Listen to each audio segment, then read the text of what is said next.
Hello friends, you are once again welcome on the online platform of Arun Dalal English Classes YouTube channel। और आज हम discuss करने जा रहे हैं अपना सीईटी का जो आज एग्जाम हुआ था मॉर्निंग शिफ्ट में। वो ये जो एग्जाम आपको करवाए जा रहे हैं, अभी तक आपने 3 पेपर्स करके देख लिए हैं।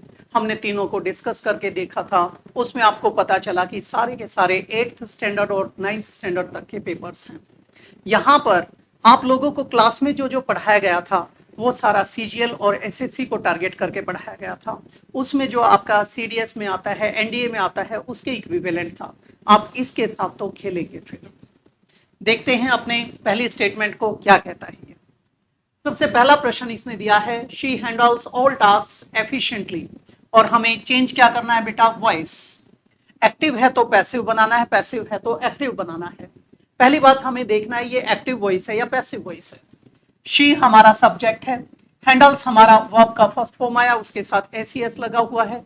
जब किसी वर्ब के साथ एसीएस आईएस लगाते हैं तो वो सिंगुलर वर्ब बनती है, यानी singular subject singular verb, plural subject plural verb. अब यहाँ शी सिंगुलर सब्जेक्ट था तो हैंडल्स आ गया, बिल्कुल ठीक है। बट ऑल टास्क ये हमारा ऑब्जेक्ट बन गया। और एफिशिएंटली क्या है, इसमें एडवर्ब है। किसका जवाब दे रहा है, हाउ का। हाउ का जवाब दिया जाता है तो ये बन गया एडवर्ब ऑफ मैनर। अब जब हम इसको चेंज करते हैं पैसिव में, सबसे अच्छी पोजीशन तो इसकी कौन सी होती है कि हम इसको बी और पार्टिसिपल के बीच में लगाएं, लेकिन हम इसे अलग अलग जगहों पर भी यूज कर सकते हैं। अब देखते हैं अपने इसको। हमें वर्ब दी गई है यहाँ पर हैंडल्स। आप लोगों को वो इसमें बताया गया था कि जो वर्ब का रूप आता है वही बी का रूप यहाँ पर लगाना होता है। वर्ब का फर्स्ट फॉर्म आया है, बी का फर्स्ट फॉर्म आएगा। बी का फर्स्ट फॉर्म क्या होता है, आपका इज एम आर होता है। अब यहां पर ऑब्जेक्ट को उठाकर सब्जेक्ट बना दिया, ऑल टास्क्स। जहां तक वो बिल्कुल सिमिलर है वहां तक कोई भी प्रॉब्लम नहीं है, वहां तक वो बिल्कुल सही है। यहां तक हमारे चारों के चारों बिल्कुल समान हैं, कोई एरर नहीं निकला।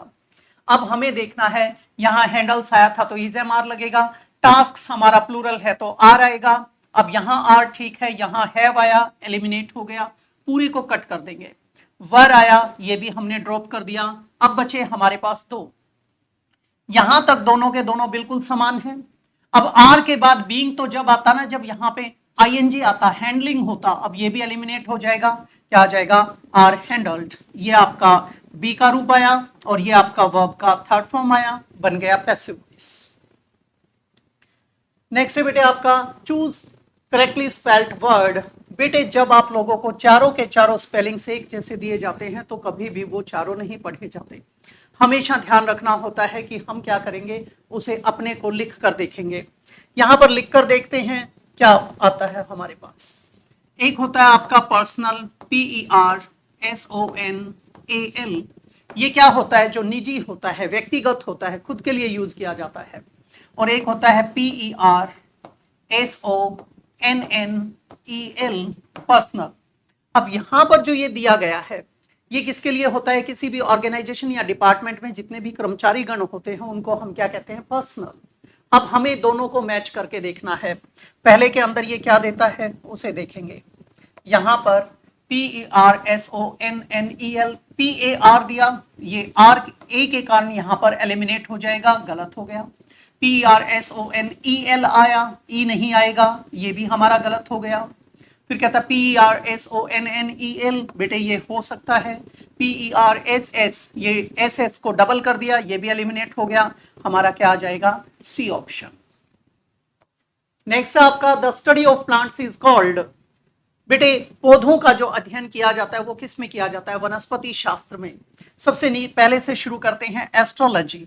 एस्ट्रो का प्रयोग किसके लिए करते हैं, सेलेस्टियल बॉडीज और हेवनली बॉडीज के लिए करते हैं। ये क्या बन जाता है, एस्ट्रो, ये तो स्पेस के लिए आता है। अब लजी, लजी क्या होता है, अध्ययन होता है, स्टडी होता है। लेकिन यहाँ एस्ट्रोलॉजी किसके लिए था, स्पेस के लिए नहीं था। वहां पर लिखते तो एस्ट्रोनॉमी लिखते, हेवनली बॉडीज के लिए, वो बन जाता खगोल शास्त्र।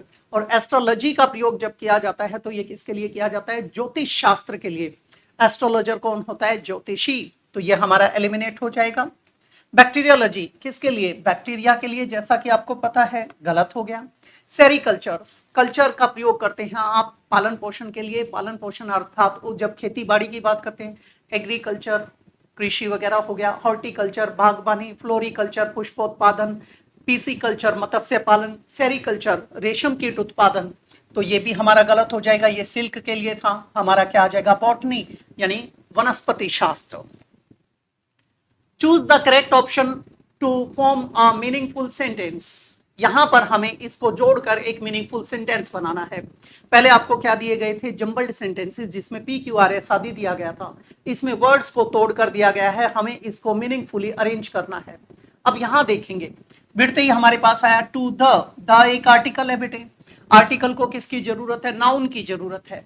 नाउन ब्रिंग तो नाउन हो नहीं सकता, कार नाउन हो सकता है, टू द कार पार्क हो सकता है, यहां पर भी द लगा हुआ है, ये जुड़ नहीं सकता, यानी टू द के साथ हमारा क्या जुड़ेगा, कार पार्क आएगा, टू द कार पार्क। दूसरी बात, ब्रिंग क्या आया बेटे, वर्ब का फर्स्ट फॉर्म आया, इसमें सब्जेक्ट कहीं दे नहीं रखा, द मनी ब्रिंग हो नहीं सकता, और ये द मनी जो आया है इसको भी देख लेंगे। अब यहां पर जो पैसा है वो कहां लेकर जाना है, कार पार्क में लेकर जाना है। अब यहां ब्रिंग से शुरू करेंगे, यानी सेंटेंस का टाइप कौन सा बना, इंपेरेटिव। इंपेरेटिव बना तो ब्रिंग से शुरू होगा, हमारा डी एलिमिनेट हो गया बेटे कार पार्क वाला, और हमारा ए एलिमिनेट हो गया, द मनी ब्रिंग गलत हो गया। मनी एक वचन है तो ब्रिंग्स होना चाहिए था या ब्रॉट होना चाहिए था, ये गलत, हमारे दो कट गए। अब इन दो के अंदर bring the money to the car park हो सकता है, bring to the car park the money ये गलत हो गया, हम क्या लिखेंगे, bring the money to the car park, ये बन जाएगा। और सेंटेंस का टाइप कौन सा है, इंपेरेटिव। नेक्स्ट बेटे एंटोनिम ऑफ असेंड। असेंड का मतलब क्या होता है, आरोहण करना, चढ़ना, ऊपर जाना, तो उसको कहते हैं असेंड। इससे नाउन क्या बनता है, असेंट, आरोह, चढ़ाई। इसका एंटोनिम क्या होता है, डिसेंड। डिसेंड यानी अवरोहण करना यानी उतरना, उसका नाउन क्या बनेगा, डिसेंट, अवरोह, उतराई। अराइव, अराइव का उल्टा तो होता है डिपार्ट, ये तो आगमन के लिए था, एलिमिनेट हो जाएगा। एक्सपेंड फैलाने के लिए है, इसका उल्टा क्या हो जाएगा, एंटोनिम कॉन्ट्रैक्ट हो जाएगा। कंट्रैक्शन के लिए यूज करते हैं, जब संपीड़न की बात की जाती है गलत हो जाएगा। आप जब आर्मी के रिक्रूटमेंट के लिए जाते हो तो वहां पर आपको चेस्ट को एक्सपेंड करना होता है, फैलाना होता है, तो वो। नेक्स्ट है इंक्रीज। इंक्रीज का एंटोनिम डिक्रीज होता है, हमारा क्या बन जाएगा, असेंड, डिसेंड। नेक्स्ट बेटा idiom, like a sitting duck. Like a sitting duck भी बोल देते हैं, और बेटे सिटिंग टारगेट भी बोल देते हैं, इजी टारगेट भी बोल देते हैं। वो टारगेट जो बड़ा इजी होता है, जो बड़ा सुप्तावस्था में है, जो बड़ा आलस भरा है, या फिर इजीली हिट किया जा सकता है। अब यहां कंफ्यूज करने के लिए हमें तीन बड़े उलझा कर दिए गए हैं। फैट तो हमारा एलिमिनेट हो जाएगा। लेजी वो होता है जो आलसी होता है, जो आइडल और निकम्मा होता है, उसके लिए भी यूज किया जाता है, लेजी नहीं चुनेंगे हम यहाँ पर, क्योंकि लेजीनेस की बात नहीं होती। स्लीपी में क्या है, जो निंद्रा से भरा हुआ है, ये भी चला जाएगा। इग्नोरेंट यानी उसे उस समय पर किसी खतरे का बोध नहीं है, तो हम नंबर 1 पर किस पे जाएंगे, इग्नोरेंट के ऊपर जाएंगे। जो अनभिज्ञ है उस चीज से, वहां चले जाएंगे। जैसे आप कई बार क्या कहते हो, कबूतर क्या करता है, बिल्ली को देखकर आंखें मूंद लेता है, जैसे वो चली गई, उसे खतरे का बोध नहीं होता, अज्ञानता दिखाता है, तो वहां पर क्या आ जाएगा, इग्नोरेंट आ जाएगा। नेक्स्ट बेटे, his friend said to him, did I not warn you against this beforehand। हमें क्या करना है बेटा, नरेशन यानी डायरेक्ट इनडायरेक्ट स्पीच। अब हमें दिया कौन सा गया है, हमें ये डायरेक्ट स्पीच दिया गया है। डायरेक्ट स्पीच का पता कैसे चला, क्योंकि इन्वर्टेड कोमास में बंद करके दिया है। और यहां पर क्या लगा रखा है बेटा, क्वेश्चन मार्क यानी इंटेरोगेटिव स्टेटमेंट है, शुरू किससे हुई है, आपके हेल्पिंग वर्ब से, यानी इफ या वेदर लगाया जाएगा। अब हिज फ्रेंड, सैड को हम किस में बदल सकते हैं, आस्क्ड में बदल सकते हैं, इंक्वायर्ड ऑफ में बदल सकते हैं, पीछे ऑब्जेक्ट दे रखा है इसलिए, वंडर्ड में बदल सकते हैं, वांटेड टू नो में बदल सकते हैं। अब हिज फ्रेंड आस्क्ड हिम हो सकता है, पहला हिज फ्रेंड सैड एलिमिनेट हो गया बेटा, हिज फ्रेंड आस्क्ड हिम हो सकता है, हिज फ्रेंड आस्क्ड हिम हो सकता है, हिज फ्रेंड आस्क्ड हिम, सारे के सारे ठीक हैं। अब यहां तक देखें तो यहां तक हमारे ये चारों के चारों, तीनों के तीनों सही हैं, हिज फ्रेंड आस्क्ड हिम। अब यहां पर बेटे इफ या वेदर लगेगा, इफ हमारा बिल्कुल ठीक है, यहां पर डिड लगा दिया, ये एलिमिनेट हो जाएगा, क्योंकि जब कभी भी सबऑर्डिनेट क्लॉज की बात की जाती है, सबऑर्डिनेट क्लॉज को किस में लिखा जाता है, असर्टिव में, यानी साधारण बनाकर लिखना होता है, तो हम यहां पर डिड का प्रयोग सब्जेक्ट के पहले नहीं करेंगे।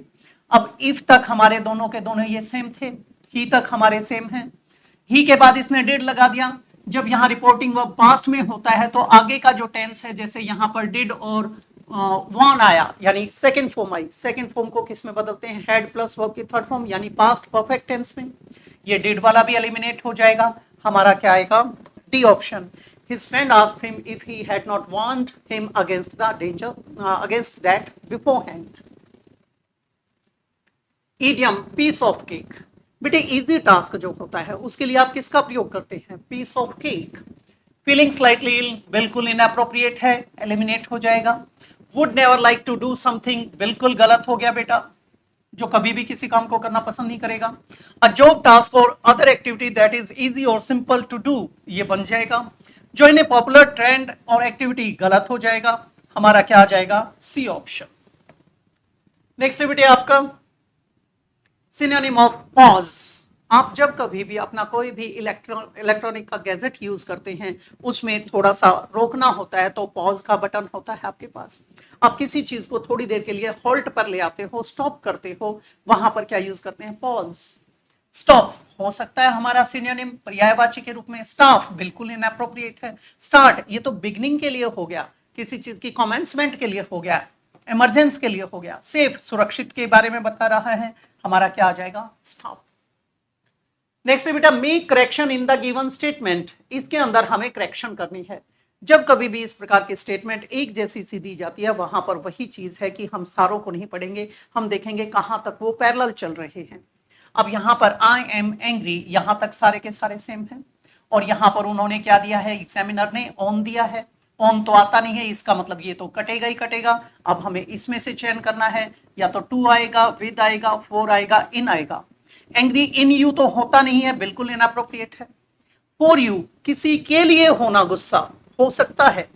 फिर कहता है विद यू, विद जब हम किसी से नाराज होते हैं, खफा होते हैं, annoyed with somebody, angry with somebody, ये हमारा हो सकता है। फिर कहता है टू यू, टू नहीं आएगा, ये बिल्कुल गलत हो गया। एक होता है एंग्री एट, किसी बात पर खफा हो, अनॉयड एट समथिंग, तो वो आता। फॉर किसी के लिए, ये कट जाएगा हमारा, हमारा क्या आ जाएगा, एंग्री विद। और यहां पर अगर कोई चीज आ जाती with you, at your behaviour, ऐसा आ जाता।